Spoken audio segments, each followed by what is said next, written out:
Aiden Cole had never expected anything strange to happen in his quiet life. He lived on the outer edge of the frontier settlement, far from the crowded cities of Earth's expansion colonies. His small cabin sat on a patch of dusty ground, with open sky stretching endlessly above it. Most days were spent repairing broken farm drones, fixing old engines, and listening to the wind sweep over the dry plains. He liked simple things, steady things. Nothing ever changed too suddenly here. That calm life shattered the moment he spotted smoke rising near the ridge. Aiden was on his way back from a parts run, carrying a bag of connectors over his shoulder, when he saw it, a thin column of gray curling into the sky. There were no scheduled drills, and no one lived out there. Curiosity tugged at him. He set down the bag, tightened the straps of his boots, and made his way toward the ridge with fast steps. As he got closer, he heard a low, crackling sound, like metal cooling after a fire. The smell of burnt ozone filled the air. He reached the peak and froze. Below him, nestled awkwardly between two slabs of rock, was something that didn't belong on any human frontier world. It was small, no larger than a one-person escape pod, shaped like a smooth teardrop of silver metal. Pieces of its hull were cracked and glowing faintly. One side had ripped open, revealing a dark interior. Aiden felt his heart jump. This was not a human design. He climbed down carefully, his hands brushing against warm metal as he approached. Smoke leaked from the rupture, and sparks flickered inside. Part of him told him to step back, call authorities, wait for specialists. But another part reminded him that if something or someone was inside, they might not have time to wait. He leaned forward, peering into the shadows. Something shifted inside. Aiden's breath caught. At first he thought it was an animal curled up inside, but then a small hand moved. A child, an alien child. She lifted her head slowly, her movements weak and trembling. Her skin had a soft, pale glow, almost like moonlight on water. Her hair fell in long, shimmering strands, silver with hints of blue. Her eyes were large, bright, and full of fear as they struggled to focus on him. She looked young, maybe 12, maybe younger. But it was impossible to tell with alien species. Aiden raised his hands gently, showing he meant no harm. "It's okay," he said softly. "I'm not here to hurt you." She responded with a faint sound, a whisper of syllables he didn't understand. Then she tried to move, but her body collapsed instead, and she let out a soft cry of pain. Aiden's instincts took over. He climbed into the pod, lifted her carefully, and felt how light she was, far lighter than any human child her size. She clung weakly to his shirt, her breath shaky, her face pressed against his shoulder. He whispered reassurances he wasn't even sure she understood. He carried her all the way back to his cabin, moving quickly but gently. When he stepped inside, he closed the door with his foot and laid her on his bed. She looked around in confusion, her eyes darting between the unfamiliar objects. The wooden shelves, the old tool bench, the lamp glowing softly in the corner. She tried to sit up. A wave of panic flashed in her eyes. Aiden shook his head calmly. "Rest," he said. "You're safe. No danger here." Her breathing slowed just a little. He grabbed a soft blanket and covered her lightly. Then he brought her a cup of warm water and a small bowl of soft bread pieces. She stared at the food for a moment, unsure. Then she looked at him, studying his face, as if trying to decide whether she could trust him. After a few seconds, she lifted the cup with shaking fingers and took a sip. Her shoulders relaxed. She ate slowly, carefully, as if she hadn't eaten in days. Aiden felt relief wash over him. Whoever she was, whatever had happened, she clearly needed safety more than anything. Hours passed. She slept deeply, her breathing soft and rhythmic. Aiden sat on a chair near the bed, watching over her. Outside, the wind shifted, and the evening sky faded into purple and gold. When the girl finally opened her eyes again, she looked less afraid than before. She observed Aiden quietly, her gaze sharp but calm. She lifted her hand and pointed to her chest. "Lyra," she whispered. Aiden repeated the name. "Lyra, that's your name?" She nodded slowly. He pointed to himself.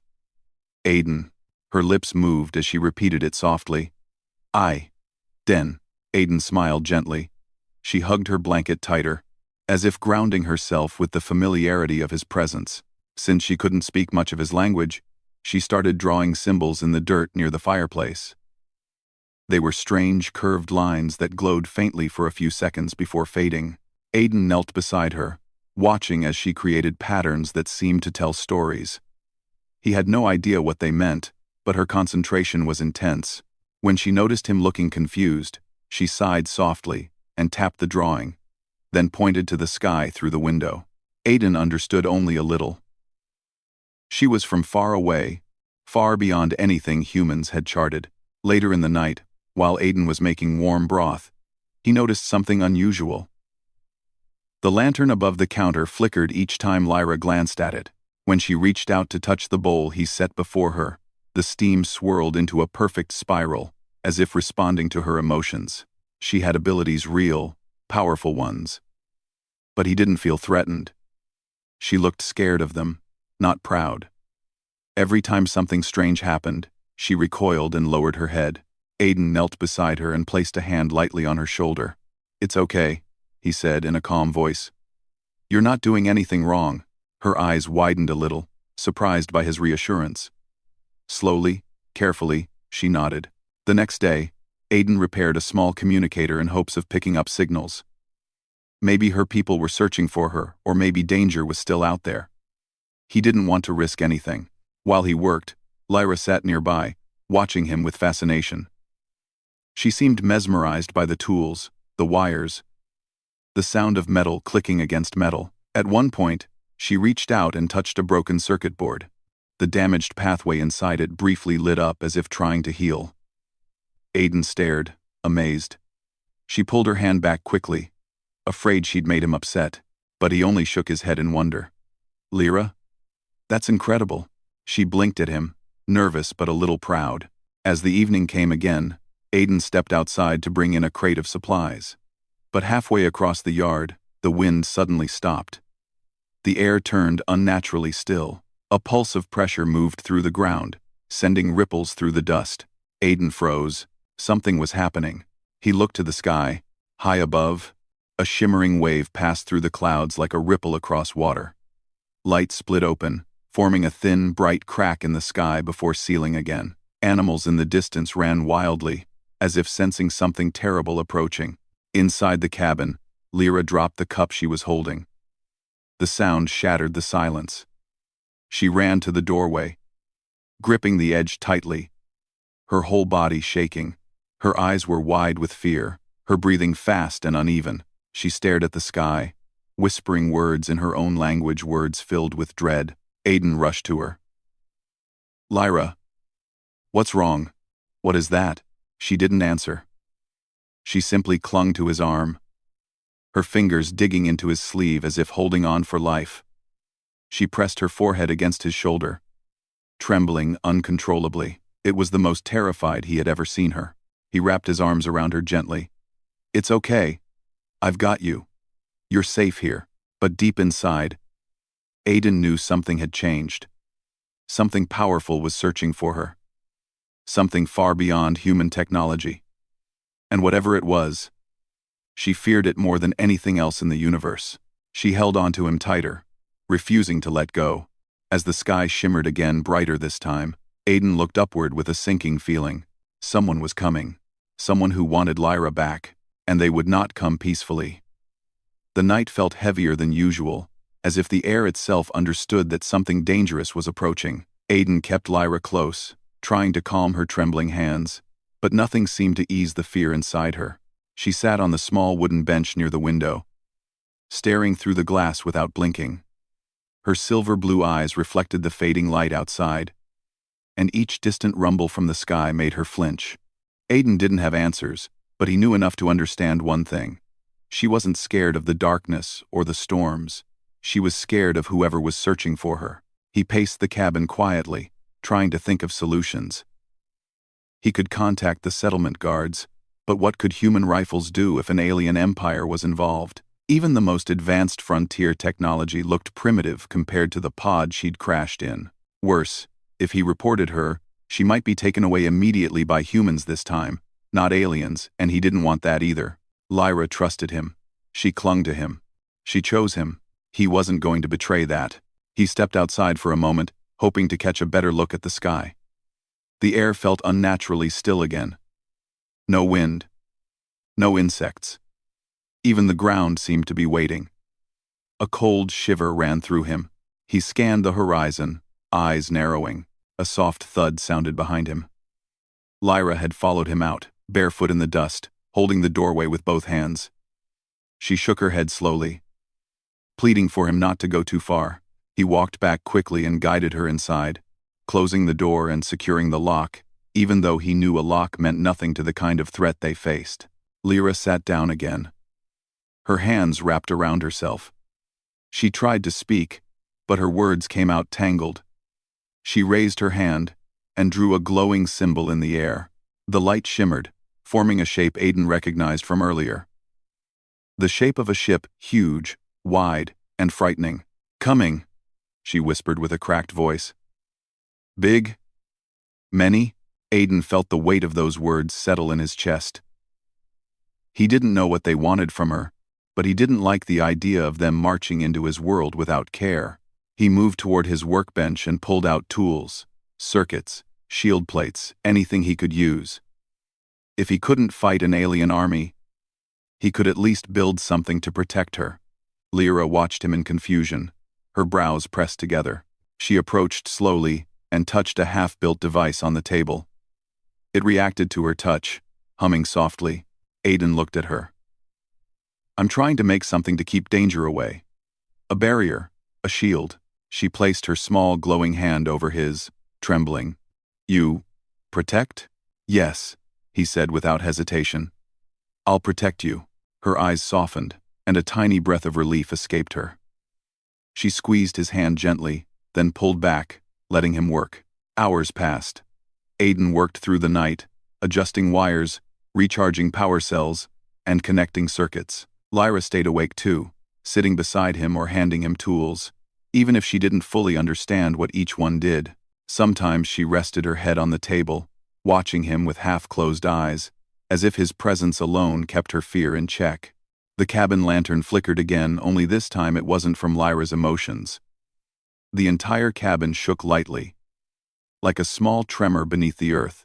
Aiden stood up fast. "That wasn't you, was it?" Lyra shook her head, her expression tightening. The sky lit up a moment later. A burst of light flashed outside, bright enough to turn the night into silver daylight. Aiden shielded his eyes and rushed to the window. The clouds parted violently as something massive pushed through them like a mountain descending from the heavens. A ship, not just a ship, a warship. It was enormous, bigger than any human station he had ever seen. Its hull glowed with moving patterns, shifting like living metal. Smaller crafts broke away from its sides, descending toward the settlement like falling stars.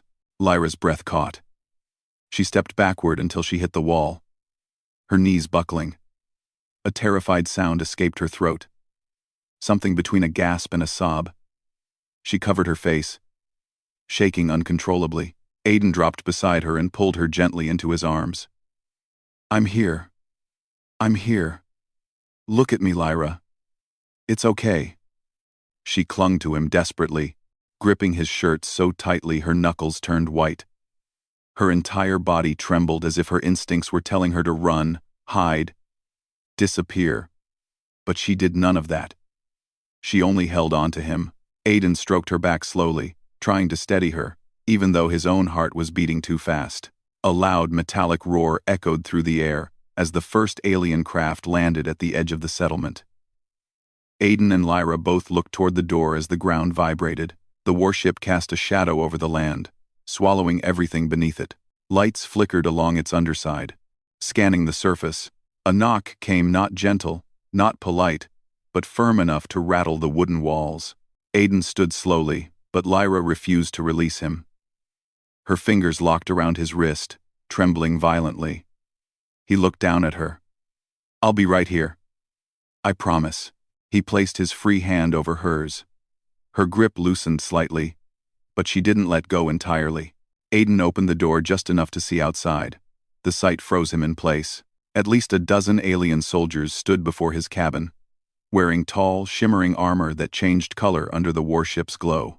Their helmets covered their faces except for faint glowing slits where eyes might be. Between them stood a commanding figure, taller, broader, with sharp metallic patterns etched into his armor. The commander removed his helmet, revealing a stern face with silver skin and bright golden eyes. His gaze scanned Aiden with cold precision. "I am Commander Veskari of the Solvan Dominion," he announced in a deep, echoing voice. "We are here for the royal heir. The child you hide." Aiden swallowed. "She's hurt. Terrified. Whoever she is, she doesn't want to go with you." Veskari raised one eyebrow. Unimpressed. "She does not understand what she wants. She is a runaway child with unstable power. It is dangerous for her to be among your kind." "She's not dangerous," Aiden said firmly. "She's just scared." Veskari's gaze sharpened. "Humans do not get to decide what is safe for our people. Step aside." Lyra's grip on Aiden tightened. She peeked from behind him, her eyes wide and shimmering with terror. The moment Veskari saw her, he stiffened. "So it is true," he murmured. "Princess Lyra." The soldiers shifted, lowering their heads in a gesture of respect. Lyra pressed herself against Aiden, desperate to stay hidden. Veskari's expression hardened. "Princess," he said sharply, "your escape has caused a full mobilization of our forces. You will return with us at once." Lyra shook her head violently, tears forming. "No. No. No." Aiden reached back and held her hand. She said no. Veskari glared. "Silence, human. You do not understand her importance." "I understand she's a child who doesn't want to leave," Aiden said. "Isn't that enough?" "No, it is not." Veskari signaled to his soldiers. "Seize her." Before Aiden could react, the soldiers stepped forward. Lyra let out a terrified cry and released a sudden pulse of blue-white energy. The shockwave burst through the air, throwing several soldiers backward. Dust exploded outward. The ground cracked.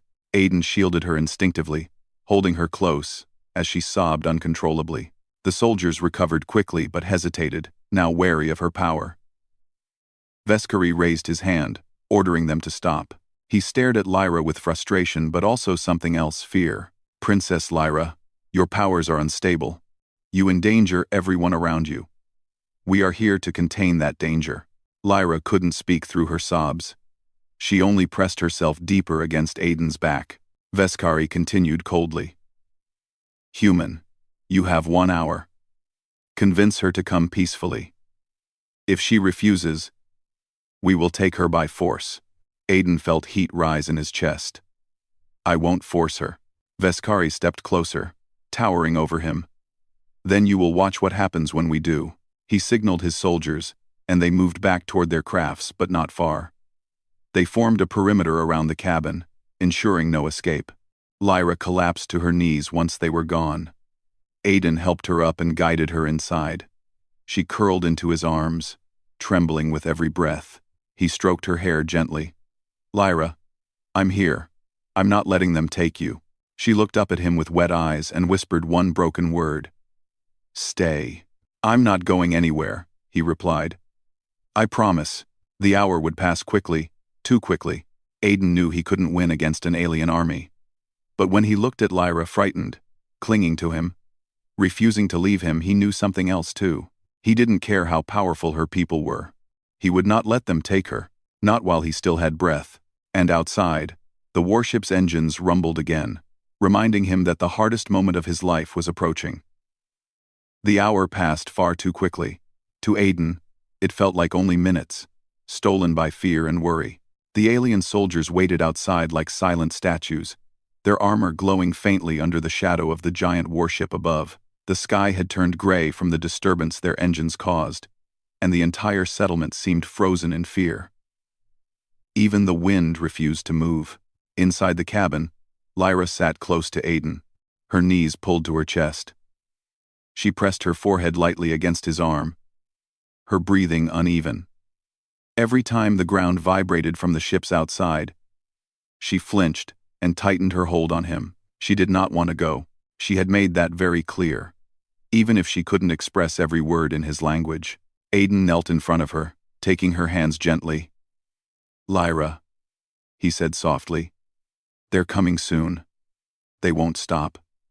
She shook her head fast, her silver hair falling into her face. "No, no, go. No. Please." Her voice cracked as she spoke, and tears gathered at the corner of her eyes. Aiden brought her hands against his chest. I know you don't want to go. But we have to think of something." Lyra touched a spot over her heart and then pointed to him. "Stay. With Aiden," she whispered. His throat tightened. "I'm not leaving you," he said firmly. "I promised. Remember?" She nodded, though her trembling didn't stop. Aiden stood and walked to his workbench. He picked up the half-built shield device he had been working on earlier. It wasn't meant to stop an army, but maybe it could buy them time. Lyra watched him assemble the last few pieces, her eyes full of silent hope. When he turned it on, a soft blue sphere formed around the device, humming lightly. It wasn't big, but it was strong. Maybe strong enough for one moment, maybe strong enough to protect her if things went wrong. She approached the device and placed her hand on the glowing shield. It reacted immediately, expanding slightly, stabilizing. Aiden stared in surprise. "You're making it stronger," he said softly. Lyra blinked, unsure. "I help?" "Yes," he said. "You're helping." Before they could test more, a loud metallic tone echoed across the land, a signal. The hour was over. Aiden's stomach tightened. Lyra's eyes widened in panic. The door shook with a single powerful knock.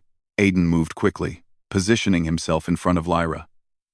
She gripped his shirt again, refusing to let go even when he tried to gently free himself. "It's all right," he whispered. "I'm right here." He opened the door enough to see Commander Veskari and a full squad of soldiers in perfect formation. Their armor glowed brighter now, reflecting the energy of the massive ship above. Veskari's face was stern, unyielding, carved from authority and duty. "The hour has passed," Veskari said. "Step aside." Aiden didn't move. "She doesn't want to go." "That does not matter," Veskari replied. His tone was cold, final. "We will take her now." Inside the cabin, Lyra began shaking violently. Aiden could hear her breath breaking, the sound of someone barely holding together. He took a deep breath and stepped outside, closing the door behind him not entirely, but enough to keep her safe for the moment. "You don't understand," Aiden said. "She's terrified of you. She trusts me." "She is a princess," Veskari said sharply. "Her emotions are irrelevant. Her power is unstable. She must be contained. This is not a request." The soldiers took a step forward. Aiden stepped backward, blocking the doorway. "You're not taking her," he said. His voice was steady, but inside, fear pressed hard against his ribs. Veskari stared at him for several seconds, then exhaled deeply, almost disappointed. "Human," he said. "You cannot win this." "I know," Aiden answered. "But I'm still standing here." A sound like a quiet sob came from behind the door. Lyra was listening. She understood more than they thought. Veskari raised his hand. Soldiers moved in. Aiden darted back inside and activated the shield device. A bright blue dome burst outward, covering the cabin interior. Lyra gasped and held onto Aiden as the shield shimmered around them. The soldiers reached the doorway and collided with the barrier. Sparks flew, and the entire cabin shook from the impact. Lyra cried out and buried her face against Aiden's side. Outside, Veskari narrowed his eyes. "You delay the inevitable. But if you force us to break that shield, the blast may harm the princess." Aiden clenched his fists. "Then stop attacking. You leave us no choice," Veskari replied. He raised both hands, and a unit of heavier soldiers approached with a device that hummed with destructive energy. Inside, Lyra looked up at Aiden with panic. Aiden! Danger! Stop! Please! He held her shoulders gently. Trust me. She nodded, though tears streamed down her cheeks. The shield flickered as the soldiers activated the device outside. The cabin walls shook violently. The air trembled. The shield began cracking like fragile ice. Lyra cried out, gripping Aiden with both arms as the shield broke apart in a burst of light. The soldiers stormed in. Lyra screamed not in anger, but in pure fear. The lights in the cabin shattered. The walls vibrated, and a powerful wave of energy surged from her body. The soldiers were thrown backward like leaves caught in a hurricane. Aiden held her tightly. Her power did not harm him. He felt warmth, not force, surrounding them. Lyra sobbed against him. No go, no go, stay, stay. Aiden stroked her head gently. I'm right here. You're not alone. Outside, Veskari struggled to his feet. He stared at the scene inside the cabin, shock freezing him in place. The princess had released her power in full panic, but she had not harmed the human holding her. The energy flowed around him like gentle wind. That was impossible. Veskari stepped into the doorway, slower this time, and raised his hand to stop his soldiers. His voice lowered, not out of anger, but out of disbelief. Princess Lyra, he said carefully, your powers stabilize when you are near him. Lyra shook her head hard and hugged Aiden tighter. Veskari watched her trembling form, watched how Aiden held her with calm, steady hands. He had seen many powers in his lifetime, but never this. Aiden met Veskari's gaze. She feels safe here. Isn't that what matters? Veskari was silent for a long moment. The soldiers behind him shifted uncomfortably. The warship above hummed in the air, a reminder of the enormous power at his command. Finally, Veskari spoke. Under Solvan royal law, he said slowly, a young heir may choose her protector if she believes she is unsafe returning home. Aiden blinked. Protector?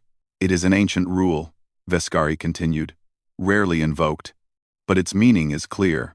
He looked at Lyra. Princess, do you choose this human? Lyra swallowed hard. Her fingers dug into Aiden's shirt. She took a shaky breath and whispered, almost too softly to hear, Aiden, I choose, Aiden. The room fell silent. The soldiers lowered their weapons in unison.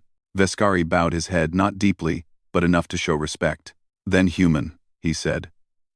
You are now the chosen guardian of Princess Lyra. Her safety is in your hands.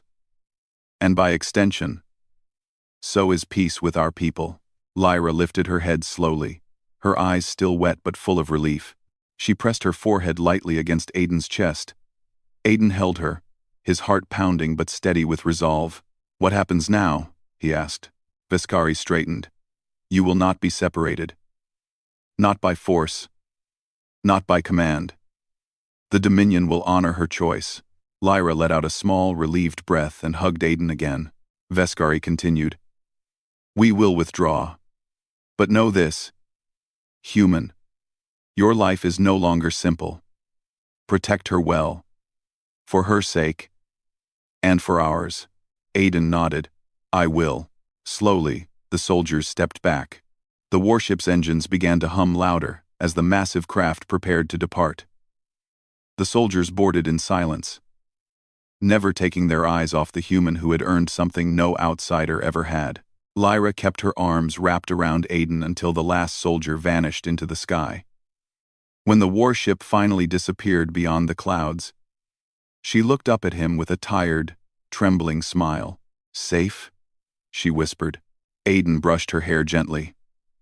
Yes, you're safe. She leaned into him, exhausted but peaceful, finally free from fear.